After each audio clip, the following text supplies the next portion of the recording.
It was just another night in Los Angeles. He had attended a charity event, chatted with people, taken photos, and spoken about the importance of giving back. It had been a tiring but meaningful evening.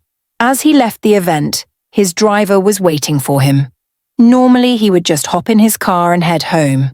But that night, something inside him told him to walk instead.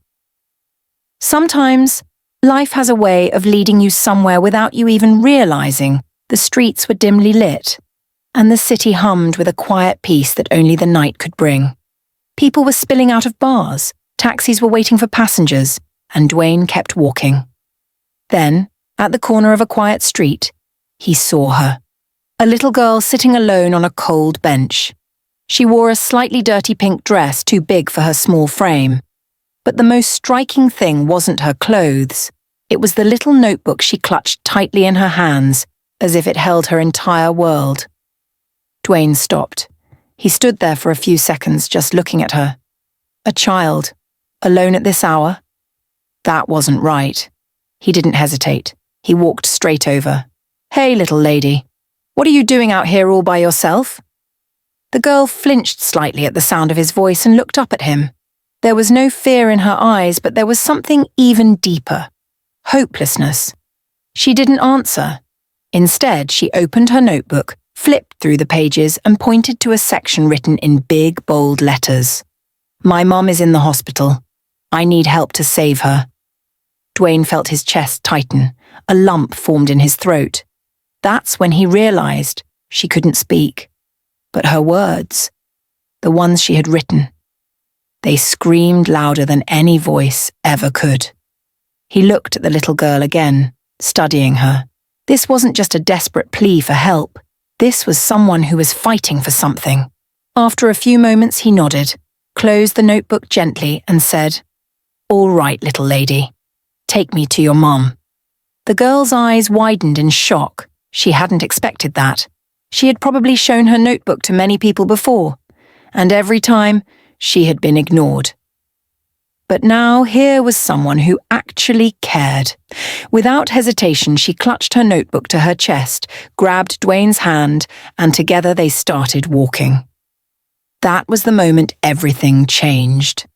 When they arrived at the hospital, the atmosphere was heavy. The waiting room was filled with exhausted faces, weighed down by worry. Dwayne and the little girl quickly made their way to her mother's room. When they pushed open the door, they saw a young woman lying in the hospital bed, weak and pale, but with eyes full of warmth. The moment she saw Dwayne, her eyes widened in disbelief. She struggled to speak. You're Dwayne Johnson." Her voice was frail but filled with astonishment. Dwayne gave a small smile. "Yeah, but tonight, I'm just the guy your daughter dragged here." She turned to her daughter. You went outside?" The little girl nodded. "I had to save you." Dwayne swallowed hard, his throat tightening with emotion. Turning to the doctors, he asked, "What's the situation?" One of the doctors hesitated before answering. "She needs urgent surgery. The prognosis isn't good, but without insurance, we can't proceed." Dwayne's jaw tightened. "How much?" The doctor hesitated. "A little over 50, around $52,000. Dwayne didn't even blink. "Do it." The room fell silent. The little girl's notebook trembled in her hands. Her mother began to cry. The doctor stared at Dwayne. This was the kind of thing people only talked about. But Dwayne? He did it. Pulling out his phone, he made a few calls. Within minutes, the hospital had its payment. The surgery was scheduled. But before the doctors could leave, Dwayne turned to them. "I don't want her to be treated just as a patient. Make sure she has everything she needs.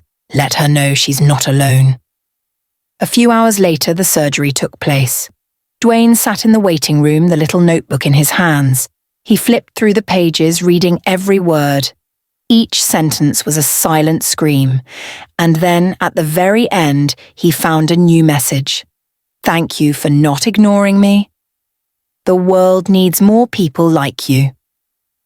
Dwayne Johnson hadn't planned on being a hero that night, But sometimes life gives you a moment, and sometimes a single moment can change a life.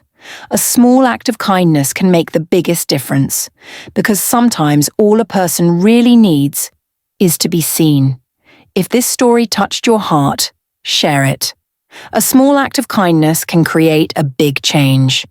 Don't forget to subscribe for more inspiring stories.